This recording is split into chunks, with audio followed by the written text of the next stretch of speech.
नमस्कार. विरंगुळा हे आपल्या यूट्यूब चॅनलवरती मातृदिनानिमित्त मी आज माझ्या आईशी गप्पा मारणार आहे आणि तुम्हाला आईचा प्रवास जाणून घ्यायचा असेल तर हा व्हिडिओ शेवटपर्यंत तुम्ही नक्की बघा, कारण यात फक्त आहेत माय लेकीच्या निव्वळ दिलखुलास गप्पा. तर सुरू करूया. तुम्ही बघता इथे माझ्या शेजारी माझी आई बसलेली आहे आणि मातृदिन म्हटलं की आपण आपल्या आईला छान प्रकारे, म्हणजे आजकालच्या काळात म्हणतात तसं फोटो ठेवणं, तिला काहीतरी गिफ्ट देणं किंवा अशा अनेक गोष्टी आपण मातृदिनाच्या निमित्ताने करतो. पण मी म्हटलं की यापेक्षा आपण वेगळं काय करू शकतो, तर आठवणी. जसे की तुम्ही फेसबुकवरती तिचे खूप सारे व्हिडिओ बघता आणि त्याला खूप छान प्रतिसाद देता आणि त्या आठवणी मी जशा कलेक्ट करते तशाच या आठवणी आज मी मातृदिनाच्या निमित्ताने कायमस्वरूपी माझ्याकडे ठेवणार आहे. सो सर्वप्रथम सर्व भगिनींना मातृदिनाच्या खूप खूप शुभेच्छा. आणि आई, तुला सुद्धा माझ्याकडून मातृदिनाच्या खूप खूप शुभेच्छा, कारण तू आहेस म्हणून मी आहे. बरोबर ना? हो. आता जास्त वेळ आपण घालूया नको, लोकांना तुला ऐकण्यात फार इंटरेस्ट आहे. तर मी तुला विचारतेय, कसं ग तुझं होतं बालपण? कारण तू एक सामान्य मुली, म्हणजे आपण सामान्य कुटुंबातले आहोत, मध्यमवर्गीय कुटुंबातले आहोत. सेलिब्रिटींच्या आई वगैरे हे जरा सगळं आपण बघतो, पण सामान्यांची प्रतिनिधी म्हणून, एक आई म्हणून सामान्य कुटुंबातली तू आज आमच्याशी गप्पा मारणार आहेस. तर मला सांग, कसं होतं ग तुझं बालपण आणि आता तुझं वय काय आणि कसं गेलं ते, आणि तो काळ कसा होता? माझं बालपण फार सुखात गेलं. पण पूर्वी बालपण म्हणजे मोठं त्याच्या इच्छा अपेक्षा असं काहीही नव्हतं. आहे जीवन तसं जगायचं आणि मोठं व्हायचं, शिकायचं. आई वडिलांचा जबरदस्त आपल्यावर पगडा होता ते. तरी त्याच्यातून आमच्या वडिलांनी आम्हाला 11वी शिकवलं. आम्ही 11वी शिकलो. शिक्षणही खूप महागाईचं नाही म्हणण्यापेक्षा कष्टाचं होतं. आम्ही रोज 3-3 मैल चालत जाऊन शिकत होतो. कारण त्यावेळी तशी वाहनं नव्हती, दिसतच नव्हती वाहनं. सायकल फक्त एक होती. त्यावेळेस चालत जाऊन आम्ही. आणि गाव कुठचं तुझं हे बालपण गेलं ते? गाळेल, बांदा. पत्रादेवी जवळ. म्हणजे कोकणातच? कोकणात, अगदी कोकणात, गोव्याच्या सीमेवर गाव. आणि मग तुझं 11वी शिक्षण झालं का? हो, Banda, Khemraj memorial high school Banda. Okay. इथं माझं शिक्षण झालं. पण शिक्षण छान झालं. आणि वडिलांचं एक आम्हाला मुलींना शिकवणे हे आधी आमच्या वडिलांचा चांगला विचार होता, म्हणून आम्ही शिकलो. खरं आम्ही 5 जणी बहिणी, पण सगळे आम्ही शिकलो 11वी. भाऊ पण शिकले. असं आमचं त्यावेळेच्या परिस्थितीनुसार छान गेलं. पण मग असं त्यावेळी, आता तुम्ही 5 बहिणी, आई तुमची, मग असं कधी वाटलं नाही का ग तेव्हा मुलगी म्हणून की आपल्यावरती कुठेतरी आईबाबांचं प्रेम कमी होतं? कारण त्या काळात मुलं खूपच होती ना. मग त्यावेळेच्या मुलीने एवढं प्रेम खूप जास्त करण्याचा विचारच नव्हता. मग सगळ्यांबरोबर सारखं राहायचं, एवढंच. आता सारखं काही नव्हतं. आता सारखं आता एकच मुलगी, मग सगळं प्रेम देणार कोणाला? त्याच मुलीला. त्यावेळी तसं नव्हतं. तर आई आपल्यावर किती प्रेम करते एवढा विचारच नव्हता. आता मग तुझं शिक्षण झालं, बरोबर ना? शिक्षण झाल्यानंतर मग पुढे शिकायचं होतं का, की त्यावेळेच्या प्रथेनुसार लग्नच करून दिलं तुझं? नाही, पुढे शिकायचं नव्हतं. वडिलांनी सांगितलं होतं फक्त 11वी शिकवणार, पुढे शिकायचं नाही. मग काय करायचं? लग्न करायचं. त्यावेळी अशा सोयी सुविधा सुद्धा नव्हत्या. मग एक कोर्स करेन, कसं शिवण शिकेन, काय करेन, असं काहीही नव्हतं. पण माझी आई आणि काकू दोन्हीही घरात चांगलं शिवणकाम करत. आम्ही लग्न होईपर्यंत मशीनवर शिवलेले कपडे घातलेले नाहीत. मग कसे?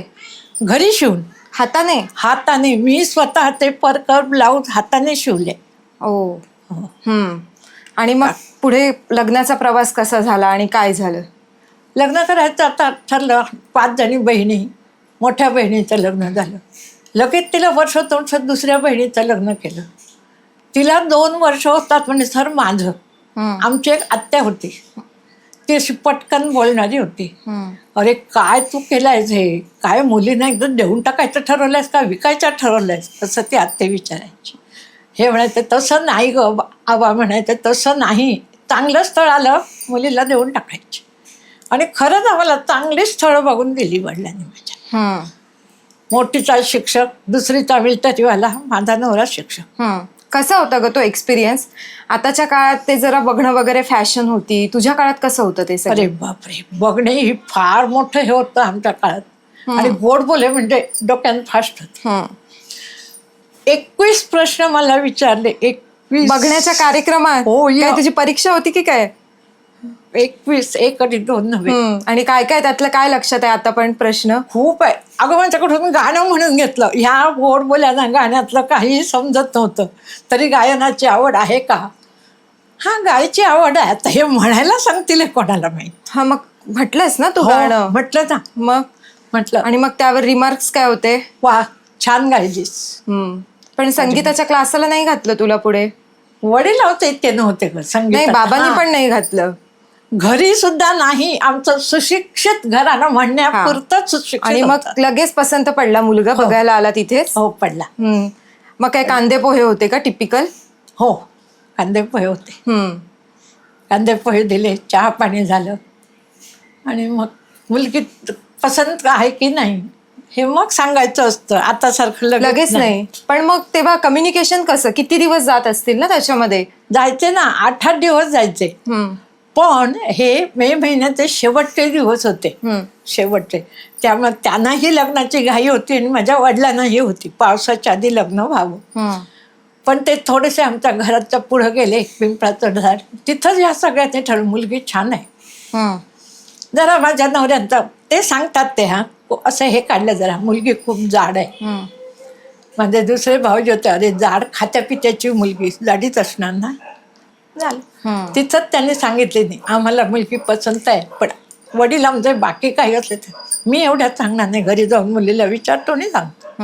म्हणजे तेव्हा तुमचं मत पण आबा विचारात घेत होते. ह्या बाबतीत तरी घेत होते. मग घरी आले, चर्चा झाली आणि मग चालेल म्हटलं. झालं लग्न. मग कधी लगेच झालं ग? 2 जून 1971. अजूनही तुझ्या लक्षात आहे तारीख? म्हणजे वा, लग्न झालेली तारीख कोणी विसरत नाही म्हणतात ना, त्याचं उत्तम उदाहरण हे आहे. बरं. ओके, मग लग्न झालं 2 जूनला तुझं. आणि त्यानंतर तू गोडबोल्यांच्या घरी आलीस, बरोबर? गोडबोल्यांच्या घरी म्हणजे कुठे आलीस आणि कसा होता ग तो तुझा प्रवास? तो जरा फार रंजक होता ना, तुझ्या पाठवणीचा प्रवास. आम्हाला ते बसमध्ये बसलो ते आम्हाला काय तेव्हा अगदी म्हणजे भित्रीपणे होता, लाजाळू बिजाळू.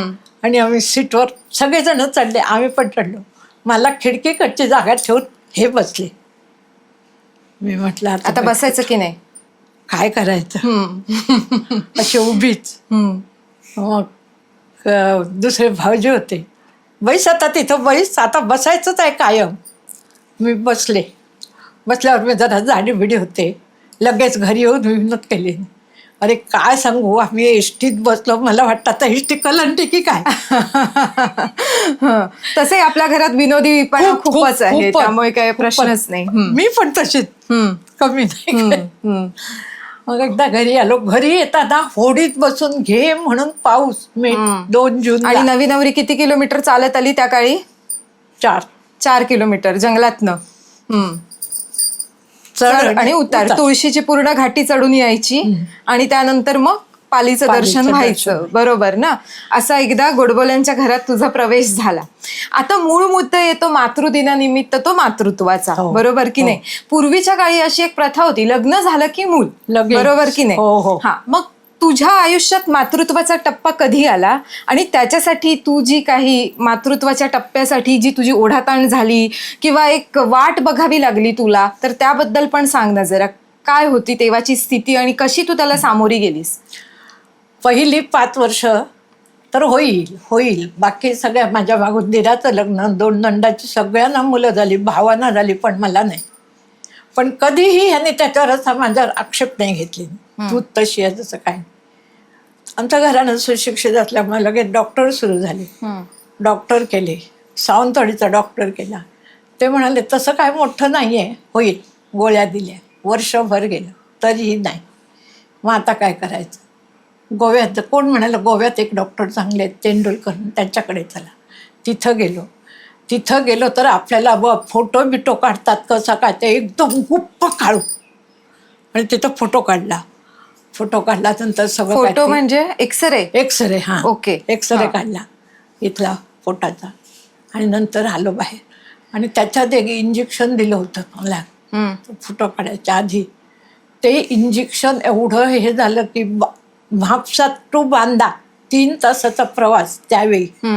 त्या प्रवासात मी कुठं आहे आणि काय आहे मला काहीही कळलं नाही. एवढा त्या इंजेक्शनचा प्रभाव पडला. हे पण घाबरले. मग बांधण्यात आल्यावर मग चहा पाणी म्हणजे पाणी बिणी प्यायला दिले आणि आम्ही घरी आलो. घरी आल्यानंतर मग तिथंही काही हे नाही. परत त्या डॉक्टरकडे गेलो. ते म्हणाले तुम्हाला मुंबईला जाऊन छोटंसं ऑपरेशन करावं लागेल. मग माझे भाऊजी होते मुंबईला वाशीला. त्यांना कळवलं. ते म्हणाले जरा थांब, माझं आणि 6 महिन्यात घर होणार आहे, दुसरीकडे नको, मग हे करूया. 6 महिने आम्ही थांबलो आणि मुंबईला आलो. त्यांच्या घराचा गृहप्रवेश केला आम्हीच. लग्न झालं नव्हतं त्यांनी. आणि घरात गेलो. तिथं त्या डॉक्टरीणबाई आल्या होत्या. त्या आमच्या जावेच्या आत्तेबाई आल्या. तिथं ओळख बिळख झाली. आणि दुसऱ्या दिवशी आम्ही डॉक्टरकडे गेलो. डॉक्टरकडे गेलो. तिथं तपासले आणि त्यांनी 100%चं सांगितलं 100% तुम्हाला मूल होईल. त्यावेळी खात्री दिली. खात्री दिली. आणि ह्या साधारण कालावधी किती गेला ग तुझ्या लग्नापासून? 7 वर्ष.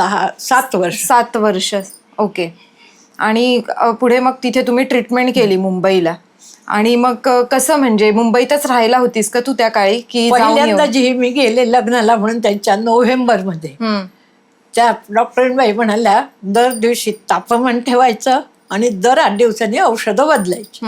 म्हणजे मोजायचं तापमान रोज कॅल्क्युलेट करायचं थर्मामीटर लावून. मग ते केलं आणि मग आता येणार कशी म्हणून तिथं थांबले मी. त्याच्यात भाऊजींचं लग्न पट केलं मुलगी बघून. त्यामुळं घरात आम्ही घरात राहिलो. दर आठवड्याला भाऊजी माझ्याबरोबर यायचे. कुठं? माहीमला.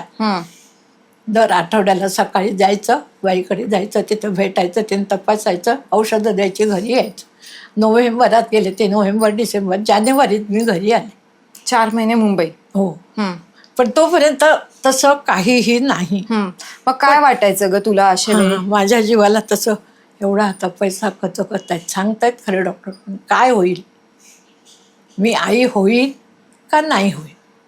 आणि हे म्हणण्याचं असं वाटण्याचं कारण काय, माझ्या 2 मावशांना मुलं नव्हती. तिकडचं आपल्याकडे येतं की काय, जुन्या विचारानुसार असं वाटायचं. आणि मग हे सगळं होताना तू समाजात वावरत होतीस का? कारण त्यावेळेची परिस्थिती जरा वेगळी होती. आपण अनेक पिक्चरांमधनं वगैरे बघितलंय. बरोबर तू विचारलात प्रश्न, अगदी बरोबर.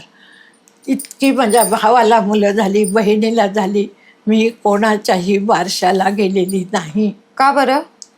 तिथं अगं अजून तुला नाही, असे पूर्वीच्या बायकाचे विचार मुद्दाम 4 चौघात टोचायचं. ही पूर्वीच्या बायकांची एक वाईट पद्धत होती. त्यामुळे बारशाला नाही जायचं. ओके. मग हे झालं आणि मग तुला कळलं कधी? हे ट्रीटमेंट घेता घेता मग तुला कळलं? हो. ट्रीटमेंट घेतली मी. जानेवारीत गेले आणि परत जूनमध्ये मी आले. जूनच्या आधी म्हणजे मे महिन्यापासूनच गोळ्या थोड्याशा संपल्या होत्या. मला कसं तरी होत होतं. पण तेव्हा कसं होतं आणि काय होतं माहीत कोणाला. फक्त कसं तरी होतं. कसं तरी होत एवढं माहीत होतं. म्हणून मी परत हे म्हणाले थांब जरा. तर पावसात सुट्टी पडायची 10 दिवस शेतीसाठी. तेव्हा आम्ही मुंबईला जाऊ. तर ते कणकवलीत होते, मी घरी आणि ते कणकवलीला. सावडाव म्हणून गाव होता, तिथं होते. तिथून आम्ही सगळं ठरवलं. मी तिकडे गेले आणि आता जायचं म्हटलं. मग म्हणाले मला थोडं परत बरं नाही झालं. मग परत घरी आलो. आणि परत त्यानंतर तुम्ही गेलात. पण गेल्यानंतर मग खरंच होती का त्यावेळी न्यूज? होती. त्यावेळी होती. गेलो. दुसऱ्या दिवशी ह्याला आमच्या भाऊजींना सांगितलं, प्रभाकर भाऊजींना, असं असं आहे तर आधी जाऊया, मग काय ते बघूया. लगेच दुसऱ्या दिवशी गेलो. तिनं तपासलं नुसतं असं. आणि ह्यानं सांगितलं तुम्ही घरी जाऊ शकता, तुमचं आता इथं काहीही काम नाही. नाही तर असं आहे म्हणून नाही, तुमचं म्हणजे परत हिला आता 3 महिने ठेवणार. ते आपला डोळा मला करून सांगतायत. अरे बाबा म्हटलं. मी पण म्हणते बाबा म्हटलं परत 3 महिने म्हणजे औषधं झाली की. मग बातमी समजल्याबरोबर काय नाचायचं शिल्लक होतं. आणि मग किती साली तुझ्या हातात तुझं बाळ पहिलं आलं? 81. 81 साली दादाचा जन्म झाला. हो. बरोबर की हो. नाही? आणि त्यानंतर खऱ्या अर्थाने तुझ्या मातृत्वाला सुरुवात सुरुवात झाली. झाली. त्या काळचं कसं होतं ग मातृत्व? आता आणि त्या काळच्या मातृत्वामध्ये खूप फरक होता हे आम्हाला सुद्धा कळतं. पण कसं होतं? कारण एकतर आपलं घर पालीचं जंगलात, आजूबाजूला सोयी सुविधा आजही नाही आहेत, आणि अशा काळामध्ये तू छोट्याशा बाळाला घेऊन तिथे राहत होतीस. मग कसं होतं ते सगळं? आणि या गोष्टी आधीच तुला येत होत्या का सगळ्या बऱ्याचशा बघून येत होत्या. अक्का बरोबर मी माझ्या दोन्ही तिच्या मुलांच्या वेळी मी अक्काकडे जाऊन 2-2 महिने राहिलेली होते. त्यामुळं कळत होतं कसं बाळाला घ्यायचं, कसं ठेवायचं, काय करायचं, दूध घालणे, काय करणे, हे मला त्यावेळी कळत होतं. आणि त्यावेळी बाटल्या नव्हत्या. मुख्य म्हणजे चमचा वाटी अक्काच्या मुलांना चमचा वाटी आणि अंगावरचं दूध होतं. त्यामुळे त्यातला का आपल्याला अनुभव नाही. पण मला जेव्हा हा मुलगा झाला तेव्हा दूध नाही. मग काय करायचं? आणि गाडीला आमच्याकडे घरात दूध होतं सगळं, ते पाजायचं राहायचं. पण हा रडायचा रात्रीचा. लहान मुलं रडतात, आता सवयत. पण ह्याने जरा त्याचा मोठा भाऊ केले. तो मग रात्रीचा रडतो. 1.5 महिना झाला आणि मला घरी आणली. तिथं मग बाई लावूया, कपड्यांना हे करूया, कोणी लावले नाही. पण आमच्या सासूबाई जबरदस्त होत्या. सगळं बाळाच्या करायच्या, आंघोळ घालण्यापासून सगळं सासूबाई करायच्या. आपण बाकीची कामं करायच्या, सासूबाई त्याला सांभाळ. त्यामुळे तसं काय वाटलं नाही. म्हणजे हे मात्र मोठं आहे असं वाटलं नाही तिथं. म्हणजे इझिली सगळ्या गोष्टी झाल्या. म्हणजे 81ला दादा झाला. आणि मग परत तुला सेकंड चान्स तुम्ही घेतला असं म्हणूया. काय ग, इतकं पूर्ण म्हणजे लहान बाळ असतं, त्याला सांभाळताना जागरण करावी लागतात, त्याच्या सगळ्या गोष्टी कराव्या लागतात, आजार पण महत्वाचा, ते सगळं करावं लागतं. पण मग परत ह्या सगळ्या प्रोसेस मधून जायचं, तर त्यावेळी एक भीती नाही किंवा असं वाटलं नाही का कशाला पाहिजे, एक आहे तेवढं बस असं? खरं तर चान्स घेतला असं नव्हतं ते. चुकून म्हणा काहीतरी हे झालं. पहिली आपणाला कल्पना पण नाही की असं होईल म्हणून. म्हणजे दाढ खूप दुखत होती. त्यासाठी आम्ही घरी औषधं झाली आणि मग आम्ही म्हापण गाव आहे तिकडे आम्ही होतो राहायला. तिथं गेलो. त्या डॉक्टरांची 2 दिवस औषधं घेतली, त्यांनी कमी नाही वाटलं. आमच्या समोर एक शिरसाट म्हणून राहत होते, चांगले माणूस होते. ते म्हणाले इथं नको, एक खानोली म्हणून आहे, तिथं नवीन हॉस्पिटल झालं, त्या बाईकडे चला. त्यांची सून आली बरोबर, तिथं आम्ही गेलो. तिथं गेल्याबरोबरच तिनं सांगितलं तुमच्याकडे न्यूज आहे. म्हणजे तर असं काय इंग्लिश बोलायचं नाही, तुम्ही गरोदर आहात, तुम्हाला बाळ होणार. बघून तिच्या दवाखान्यात गेल्याबरोबर तिनं सांगितलं. तेव्हाचे डॉक्टर सिटी स्कॅन सारखेच होते म्हणावं लागेल. खरंच तिनं सांगितलं. मी म्हणते नाही हो, तसं नाही, माझी दाढ दुखतीये. चालेल म्हण, तुमच्या दाढेला औषध करूया आपण. म्हटलं हां, दाढेला काय त्या औषधाने काय कसलं गुलाबी पाणी त्याला काय म्हणतात, मी आता नाव विसरलं. ते दिले नाही, खुळखुळावून टाकायला हे केलं सगळं. आणि म्हणाले आता तुम्ही घरी चला आणि उद्या मिस्टरना घेऊन या. म्हटलं हां. घरी आले. हे म्हणतात तसं होणं शक्यच नाही. चला उद्या म्हटलं जाऊया आपण. दुसऱ्या दिवशी गेलो. मॅडमने सांगितले, डॉक्टर बाईंनी असंच आहे. मी म्हटलं मला बाळ नको आहे आत्ता या वयात. केवढं काय होतं वय तुझं त्यावेळी? 39. बरं. मला म्हटलं का नको? म्हटलं नको, एक आहे तेवढं बस झालं, आता आणखी काय, मला नको.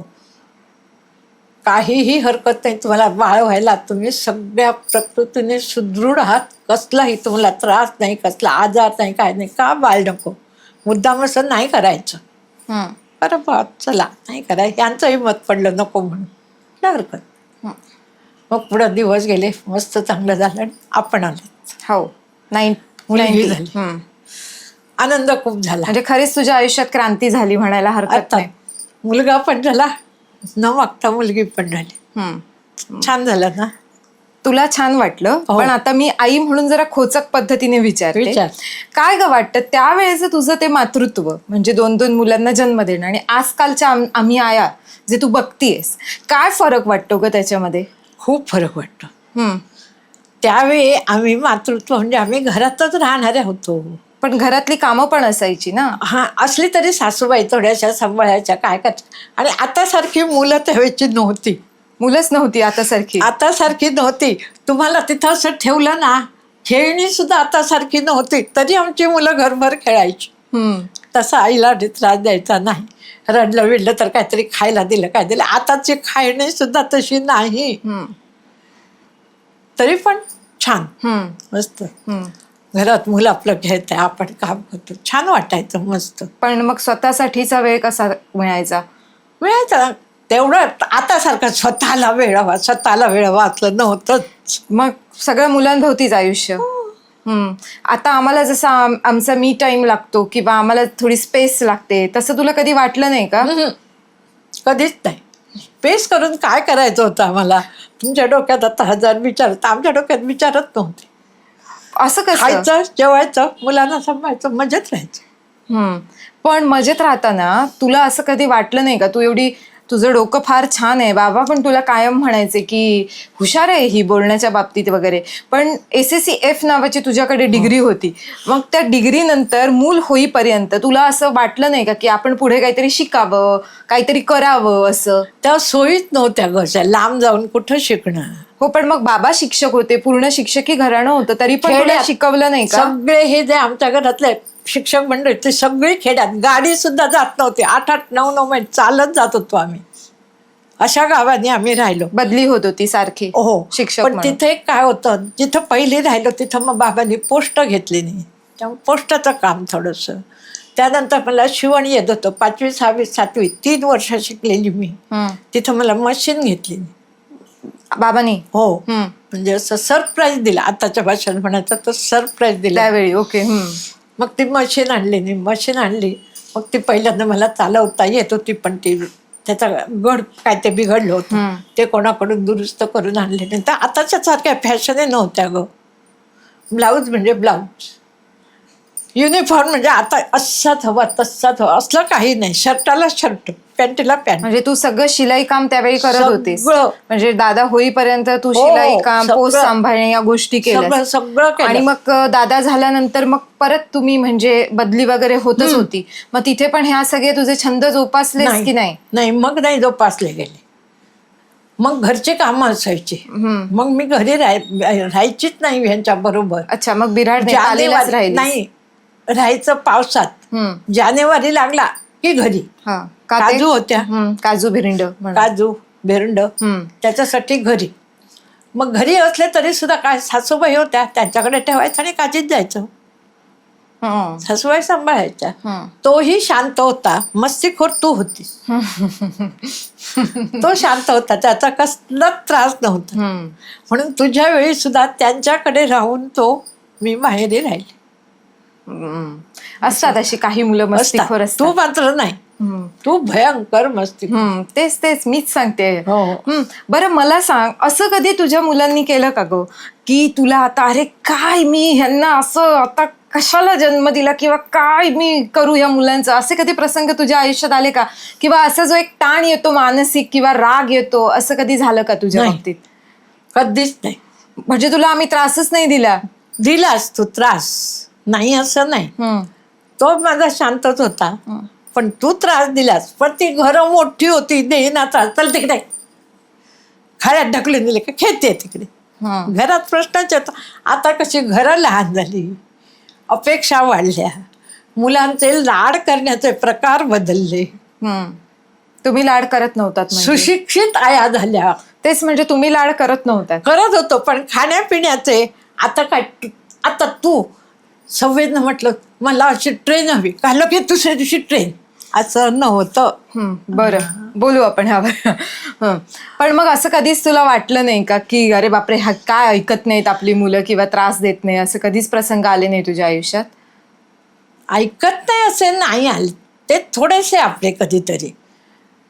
तो आता शिक्षणाच्या बाबतीत असंच हवं तसंच हवं असं नव्हतं. बाबा काय म्हणतील ते. तुझं पण तसंच होतं, बाबा काय म्हणतील ते. तुला नृत्याची खूप आवड होती आणि माझ्या मनात खूप होतं की तुला नृत्य शिकवावं, नाचलीस तर काय होईल, काय होतं, नाचून काय करायचं आहे, नाची व्हायचं आहे तुला, तिला करायची आहे. अहो नाची नाही हो, पण तिला एवढी आवड आहे तर शिकून दे. नाही, ती नाच करणार असली तर तू आणि ती काय ते बघून घ्या, मला हात घ्यायचं नाही. मग काय करणार, थांबलं नृत्य तिथं. खरंय. पण मग आता असे सुद्धा आयुष्यात कधीतरी आपल्या प्रसंग येतात की ज्यावेळी अगदी म्हणजे हतबल होतो आपण एका सिच्युएशनमध्ये, आपलं मातृत्व पणाला लागतं, आजारपण असो काय असो. असंच कधी तुझ्या बाबतीत झाले का? काही कठीण प्रसंग आले का की जिथे तुला खूप काळजी वाटली एक आई म्हणून? अगदी अगदी तुझ्याचसाठी वाटलं. आम्ही तिथं गेल्यानंतर तू 3-4 महिन्यांची होतीस आणि आम्ही म्हापण गावात गेलो आणि तिथं अचानक तुला बरं नाही झालं. दुपारपासून नव्हतं बरं, बाबा शाळेत गेले होते, काय नाही होईल कमी, होईल कमी, तिथल्या डॉक्टरांचे औषध केलं पण नाही. रात्री तुझं म्हणजे चिंचा नेलात एक 8-9 वाजे 10 वाजायच्या दरम्यान तू एवढी आजारी झालीस की फक्त असं करत होती एवढं. तेव्हा मात्र मला वाटलं आता बहुतेक हे एवढं आईपणाचा काही अर्थ नाही, एवढं अगदी मला वाटलंच आता. पण ते समोरचे शिरसाट चांगले असल्यामुळे लगेच धो पाऊस होता. ह्यांचा आईवर जास्त विश्वास त्यांच्या, म्हणून ते म्हणाले आम्ही वेंगुर्ल्याला जाऊया, तिथं हॉस्पिटलमध्ये ठेवूया, आई आहे तिथं, आई काय ते करील, तू घरी राहा. म्हटलं हां चालेल. वेंगुर्ल्याला जायला वाट नाही. मग आम्ही कुडाळला आलो. परत उलट कुडाळला जोशीबाई पण चांगल्या होत्या, पण त्या अशा होत्या उशिरा 11:30-12 वाजले की त्या बाहेर येणार नाही, त्या मुलाचं काही होऊन दे नाही म्हणजे असं? हो एवढं स्ट्रिक्ट? हो, पिणाऱ्या होत्या. आत गेल्या की नाहीच, कितीही कोणी मंत्री पुढे देऊन उभा राहिला तरी नाही, माझा नियमाच्या बाहेर करणार नाही. मग आम्ही सरकारी हॉस्पिटलात कुलकर्णी म्हणून डॉक्टर होते त्यांच्याकडे गेलो. अशी तू हातात अशी आहेस की नाही असं नुसतं बघायचं, हालत आहे म्हणजे आहे, अशी परिस्थिती. मग गेलो. डॉक्टर आत्ताच आत गेले होते घरात, आपल्या बाजूलाच घर होतं सरकारी हॉस्पिटल. ह्याने जाऊन दार वाजवत क्षणी आले डॉक्टर, बघितले सिरियस केस आहे म्हणायला लागले. अरे बापरे, आता काय करायचं. लगेच ॲडमिट करून घेतले. 2 इंजेक्शन इथं दिले. तुला रडता पण येत नव्हतं आणि श्वासच बंद झाला तुझा इंजेक्शन दिल्यावर. डॉक्टर पण खरंच चांगले होते, थांबले. ते म्हणाले घाबरू नका. 10 मिनिटांनी तू असं केलंस. म्हटलं चला बा, सुटलो एकदाच. हा एक मोठा प्रसंग आणि मग त्यातून तू बरी झालीस. ओके. म्हणजे असे चढ उतार प्रत्येकाच्या आयुष्यात येतच असतात, कितींदा येतात. आता जरा आपण पुढे वळूया ह्या सगळ्या ह्याच्यातनं. आता तू मुंबईत आलीस, गावात होतीस इतके वर्ष, गावच्या वातावरणात राहिलीस छान आणि खूप सगळं सुंदर चाललं होतं. पण अचानक तुला मुंबईमध्ये आल्यानंतर जुळवून घ्यावं लागलं ह्या मुंबईच्या वातावरणात. तर काय कसं ते तू सगळं मॅनेज केलंस? आणि तू मुंबईत आलीस तर ते फारच मोठं कारण होतं त्याला. आणि त्यावेळी तर खरीच कसोटी होती दोघांचीही. एक आई म्हणून तुझी जास्त होती आणि मुलगी म्हणून माझीही होती, पण त्याबद्दल पण सांग जरा. आम्ही मुंबईला कशासाठी आलो होतो? ह्यांना तिथं आजारी झाले म्हणून. आधी गृहप्रवेशासाठी आलेलात घराचा? आधी तुझ्या 12 तारखेला फेब्रुवारीचा गृहप्रवेश केला. तू नवीन घर जानेवारीमध्ये, डिसेंबरमध्ये तू नवीन घर घेतलंस. वा, त्याला बाबांवर खूप जीव. बाबा यायलाच हवे. हो. मग बाबा म्हणाले आता मी एकटा कुठं, तू पण चल. हो मी नाही, चल तू चल. म्हटलं चला जाऊया. आलो, 8 दिवस राहिलो. तुमचा गृहप्रवेश केला. आम्ही ब्राह्मण असल्यामुळे आम्हीच सगळं काय ते केलं. गृहप्रवेश झाला आणि आम्ही गावी गेलो. महिना झाला गावी जाऊन. आमच्या वैजेच्या मुलाची मुंज होती, तिथं आम्ही सगळीजण, बंडू, सुनबाई, आपण सगळे जमलो. मजा केली खरंच. फोंडा ते वेंगुर्ल्या शेवटची आपली ती ट्रिप होती एकत्र वाली. खरंच. आणि तेव्हा बाबाने एक वाक्य पण म्हटली नाही. आमच्या घराकडे जायला ओढा आहे मोठा आणि त्याच्यावर अशी आडी आहे. बाबा दबलं म्हटले नाही. पहिले घराकडे गेले. कधीही बाबा मला सोडून जात नव्हते. पण तुम्ही होतीत मागे, मुलं आहेत आणणार आईला म्हणून आले. आडीवरून मला बटून हाताला धरली, पुढं तू. आणि आम्ही घरी आलो. घरी आल्यानंतर मी बाबांना, असं काय हो आज मला सोडून वर आले?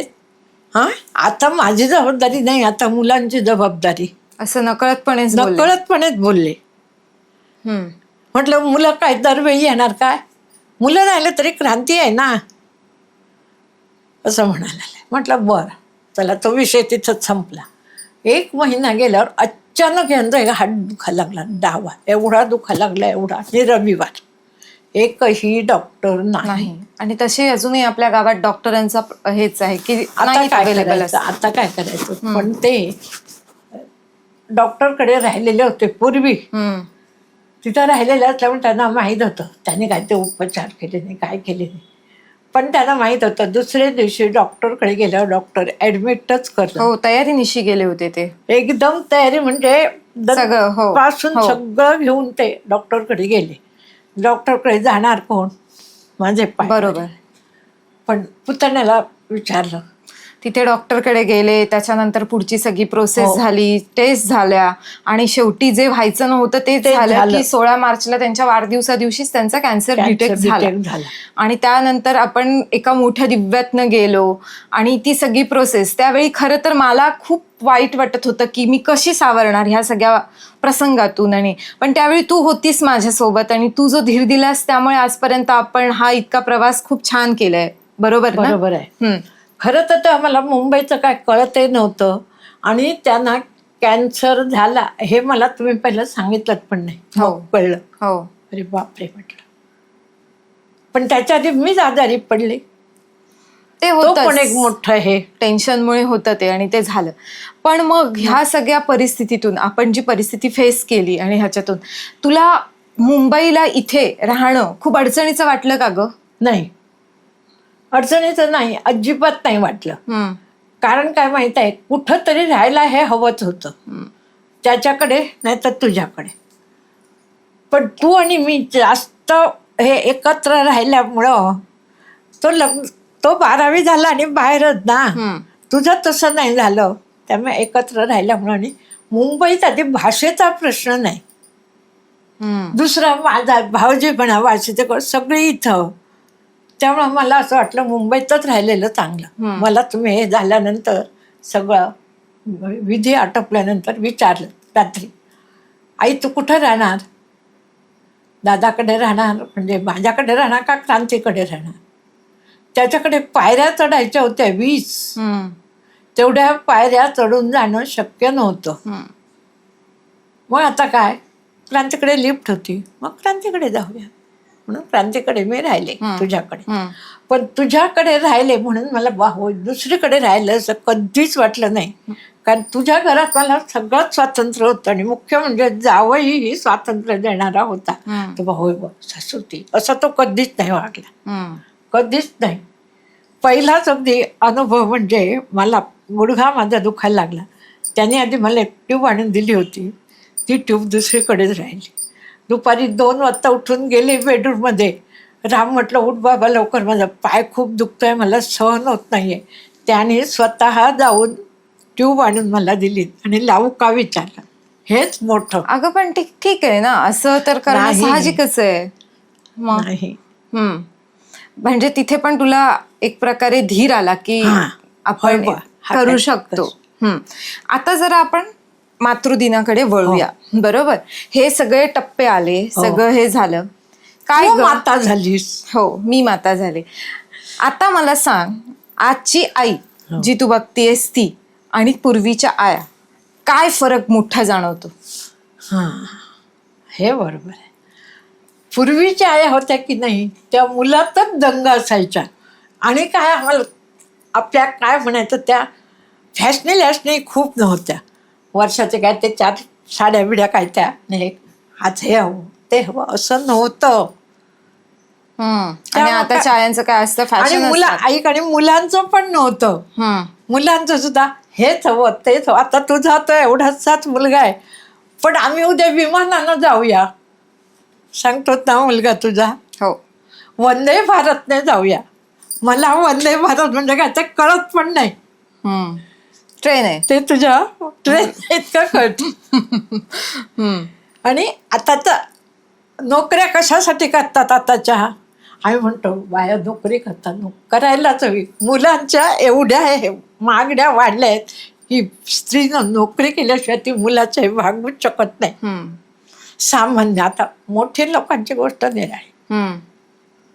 त्यामुळे त्याच्याकडे दुर्लक्ष होतं थोडं मुलाकडे. मुलाकडे. हम्म. असतात, आया असतात. आता माझ्यासारखी घरात आहे म्हणून आपण लक्ष देऊ शकतो. त्याची म्हणा, नवऱ्याची म्हणा किंवा बायकोची. आई घरात असते म्हणजे स्वतःची आई आहे तेवढा विश्वास असतो. पण काही काही आताच्या नोकरी करतात त्या सगळं घरच बाईवर टाकून जातात. मुलगा 24 तास तिच्याकडे, कुठून माया निर्माण होणार सांग. हम्म. मुलाला जन्म द्यायचा, नोकरी करायची आणि त्याला पोसायचं आणि आपण हे करायचं बस. पण त्या आईला पण खूप गिल्टीपणा वाटत असतो, नाही, की दुःख अजिबात वाटत नाही. असतं.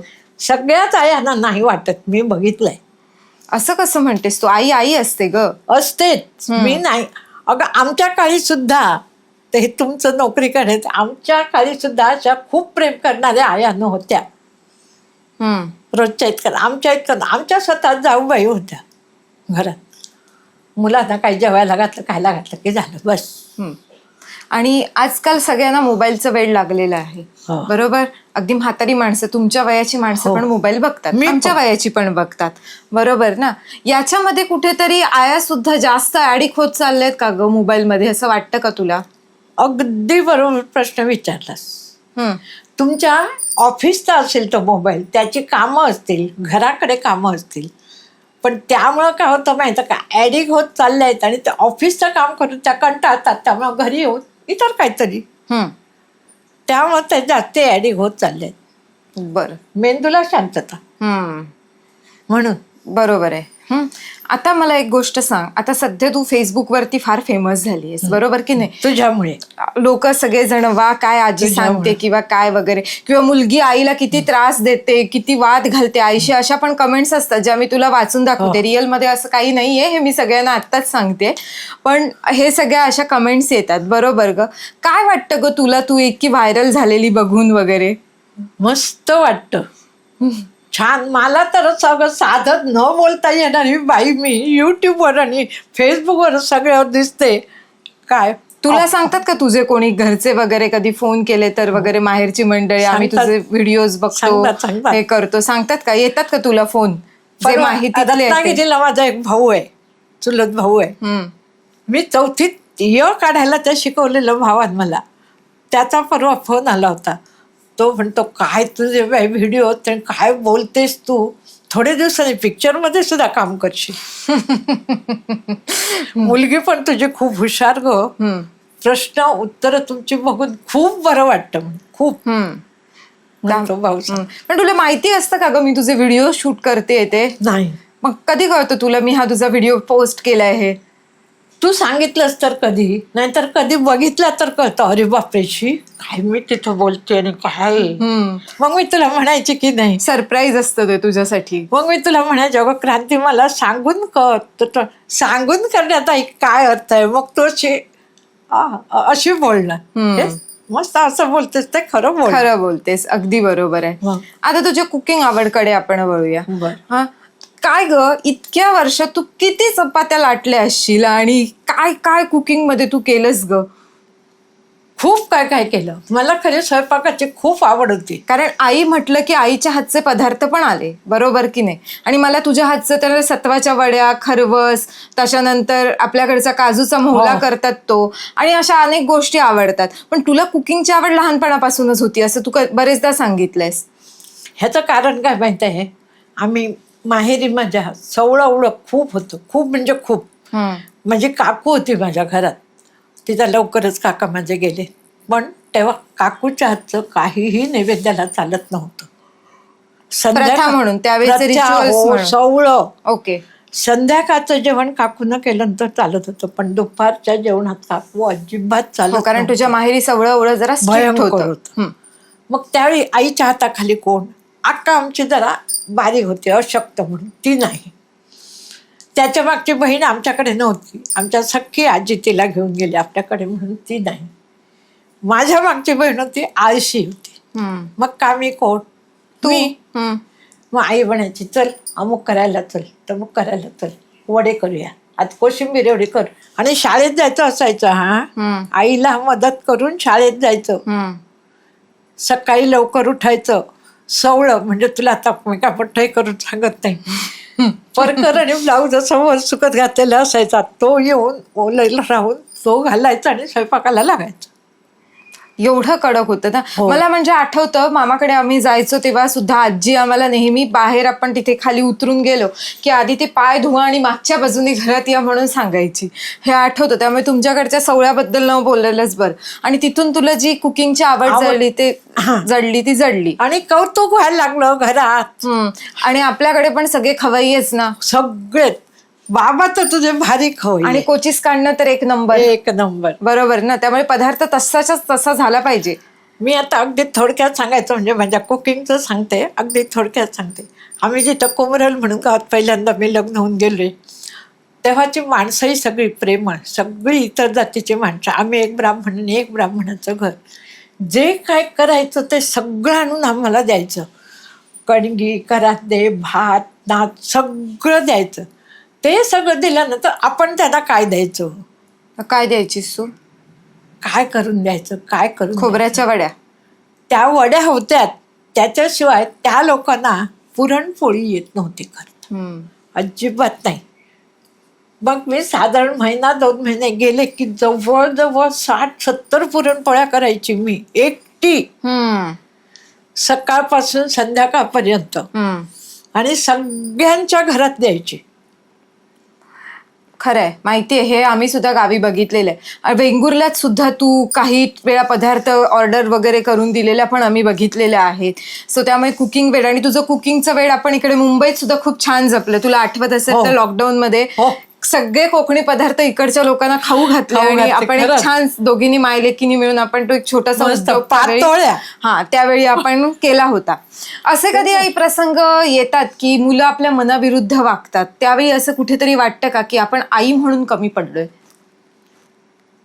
असं नाही वाटतं. तसं आई म्हणून कमी पडलो, पण काही काही मुलं असतातच डॅम्बिस तुझ्यासारखी. हो, तू मला म्हणतेच आहेस मगासपासून तसं. आता खरं तर तू हे लग्न केलं, मुलात पण माझ्या लव्ह मॅरेजच केलं.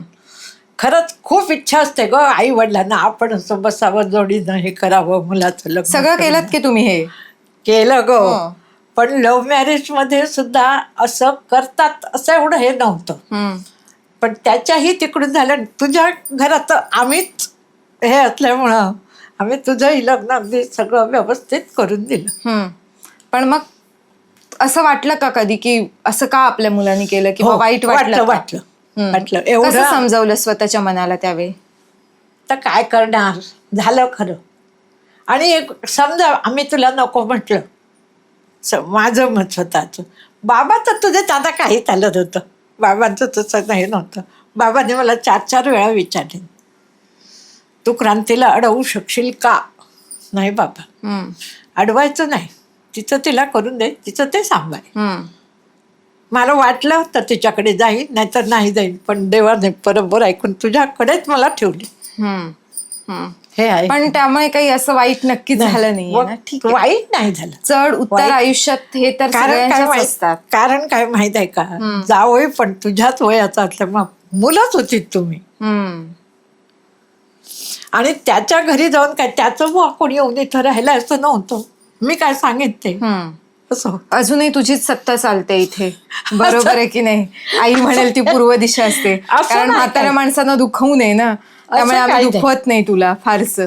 बरं, मला एक गोष्ट सांग. तू तुझ्या म्हणजे तुझ्या मैत्रिणींचे फोन येतात किंवा मावशींचे फोन येतात आणि किस्से ऐकतो आम्ही, किंवा माझ्याही मैत्रिणींच्या बाबतीतली तू बघितलेलं आहेस, त्यांच्या सासवा वगैरे त्यांच्या मुलांना सांभाळायला तयार नसतात. बरोबर की नाही? बरोबर. त्यामुळे काय होतं माहितीये का, दुरावा निर्माण होतो नात्यांमध्ये. काय वाटतं ग तुला, आपल्या मुलांची मुलं आजीने सांभाळावी की नाही? कारण आजी सुद्धा एक प्रकारे आईच असते. जेव्हा आई नसते तेव्हा जवळ करणं, प्रेम करणं या गोष्टी आजीच करत असते. ते पण एक मातृत्वच आहे. तर काय वाटतं ग तुला, काय तुझी मतं आहेत ह्याबद्दल? आजीनं मुलांना जरूर सांभाळावं, सांभाळायला हवं, त्यांना आपले संस्कार द्यायला हवे, सगळं करायला हवं. हे जरी सगळं खरं असलं तरी समजा जावई किंवा सूनही त्या प्रकारची हवी. सगळ्यात सुना आणि जावई त्या प्रकारचे असत नाही. हा त्यातला मुख्य मुद्दा आहे. आता तुझा माझ्यावर विश्वास आहे म्हणण्यापेक्षा रामचा विश्वास आहे की होय बुवा आई त्याला नीट सांभाळेल, त्याला हे करेल, त्याला कसले वाईट गुण त्याला शिकवणार नाही काय, हा तुमचा विश्वास असल्यामुळं हे झालंय. पण काही काही सुनांना जास्ती वाटतो मुलीपेक्षा. हां, ही आता म्हातारी काय करणार, आपलं हे करून ठेवणार संस्कार. अरे संस्कार संस्कार म्हणजे नाही काय असतं, आता नवीन संस्कार म्हणजे काय असतं हे काय मला असतं? कळत नाही. ते काय मलाच असतं कळत सांग ना, आम्हाला पण ऐकायला आवडेल. इंग्लिश शिकवणे. असे इंग्लिश म्हणजे संस्कार नाहीये, इंग्लिश म्हणजे भाषा आहे. तो भाषा जरी असला तरी त्याने फडफड फडफड पहिल्यापासून इंग्लिशच बोलायला हवं. असं काही नसतं. ठीक असतं. आहे, काही पण मुलं काही खूप घरात बोलतात. असं वातावरण असतं, हे अगदी बरोबर आहे तुझं. मीही माझ्या मैत्रिणींना बघते, त्यामुळे मलाही ह्याची पूर्ण कल्पना आहे. सो पण एक जो आज ट्रेंड आलाय की तुमची मुलं तुम्ही सांभाळा वगैरे, हो. तर ते तुला पटतं का? नाही, ते मुळेच पटत नाही. जिथे अडतं तिथे आपल्या घरातल्यानीच उभं राहायचं अगं असतं. तेच तर खरं आहे. हम्म. तेच तर आपल्यात प्रेम निर्माण का होतं. मुलगा आणि आई असो, सून सासू असो, जावई सासू असो, ह्यांच्यात प्रेम निर्माण का होतं त्या मुलामुळेच होतं. नाहीतर आम्ही कशाला एकत्र येतो सांग. तो आमचा जवळ आणण्याचा बॉन्ड दुवा आहे. खरंच आहे. आता जाता जाता मी तुला विचारते, आज छान मातृदिनाच्या तुझ्या गप्पा, तुझा सगळा म्हणजे इतिहास सगळा झाला, म्हणजे अगदी पूर्वपार तुला ज्या खूप गोष्टी मला सांगत असते त्यातल्या छोट्या छोट्या गोष्टी इथे आल्या. तुला कोकणात राहायला आवडतं हेही मला सगळं माहिती आहे. सगळ्या गोष्टी खऱ्या आहेत. जाता जाता मातृदिनानिमित्त मी असा प्रश्न तुला विचारते आहे की तू काय सांगशील ग, ज्या आता यंग जनरेशनवाल्या आमच्या वयाच्या आई आहेत किंवा तुझ्या वयाच्या आता ज्या आजी आहेत, त्या सगळ्यांना तू काय सांगशील की मातृत्व हे कसं जपायचं प्रत्येकीने आपापलं? मातृत्व मिळणं हेच आधी एक मोठा आपल्याला देवाचा आशीर्वाद आहे. ज्यांना मातृत्व मिळालेलं नाही त्या सुद्धा मी आया आज्या म्हणजे नातवंड नाही म्हणून किती दुःखी असतात हे पण मी बघितलेलं आहे. ते जर आपल्याला भाग्यावं असलं तर आपणही दोघांनाही सगळ्यांना सांभाळूनच राहायला हवं. म्हणजे आपलं पण आजी पण आनंदात जातं. आणि दत्तकही आपण घेऊ शकतो मूल. दत्तक घेऊ शकतो पण ते सगळ्यांनाच पटत नाही. दत्तक घेऊ शकतो, मला चालतं. आपण जसं मुलांना तो म्हणतात ना मातीचा गोळा असतो, त्याच्यावर जसे आपण कुंभार जसा आकार देईल तसं मडकं तयार होतं. तसंच मुलाचं असतं. ते दत्तक घेतलं म्हणून ते कोणाचं आहे, दुसऱ्या जातीचं आहे म्हणून त्याच्यावर संस्कार काय होतील असं नसतं. आणि ह्याच्यावर तुझा ठाम विश्वास आहे. ठाम विश्वास आहे. Very good. खरंच म्हणजे तुझे हे विचार आहेत ना या वयात, म्हणूनच मला आपलं छान पटतं असं तर मी खरं तर म्हणेन. So thank you so much I, खरंच मजा आली. कारण आपल्याला हा एक आपल्याकडे संग्रही असणारा हा व्हिडिओ खरं तर झालेला आहे आणि तू मस्त दिलखुलास बोललीस ग. तू नेहमी सारखीच तुझ्या गप्पा म्हणजे, कारण तू वेंगुर्ल्यापासून सगळ्या पंचक्रोशीत तू अशी फेमसच होतीस की गप्पिष्ट, जीव लावणारी. गावात तर काय वहिनीशिवाय पान हलायचं नाही अशी तू सगळी. म्हणजे ते मातृत्व जे आहे, ममत्व जे आहे ना, ते तुझ्यात अगदी ठासून भरलेलं आहे असं मी नक्की म्हणेन. आणि मलाही छान अनुभव येतात ते तुझ्याकडून शिकायला मिळतं, कारण माझंही आता छोटं बाळ आहे आणि तू त्याला इतकं छान हे सांभाळते. सो पुन्हा एकदा तुला मातृदिनाच्या मी खूप खूप शुभेच्छा आणि नमस्कार. अशीच माझ्यासोबत कायम राहा. आणि जोपर्यंत तू आणि मी आहोत तोपर्यंत येस, काळजी करू रॉक्स. येस, नक्की. Thank you so much.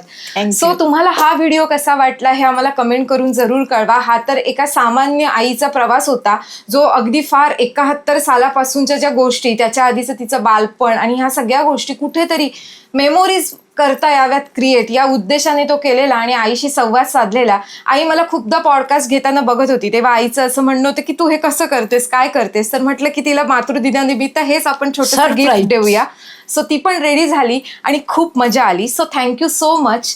पुन्हा एकदा सर्वांना मातृदिनाच्या खूप खूप शुभेच्छा.